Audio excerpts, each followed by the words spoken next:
Break time, may video muna tayo para may pang-post mga kalambat mga kaidol. Ayan po ang naikabit ko na mga kalodi, yung dala namin kaninang umagang 17 na pisbagan. Ito po kalodi, 17 mata at ilagay natin sa ibabaw banda pataw. At kasi break time na mamahinga yung mga gwapo. Hi! Yan yung mga gwapo at break time alas 12 kaya konting video tayo at ang dinikit natin pula mga kalambat mga kaidol.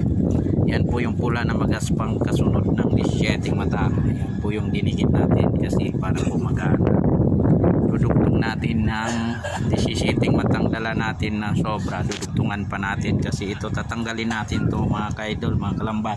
Bulok po to mga kalodi. Yan, nagkulay green na po. I-scrap na natin yan mga kalodi. Sigurado maraming scrap na itim ang matatanggal natin. Ayan po yung ipalit natin 17. Ayan.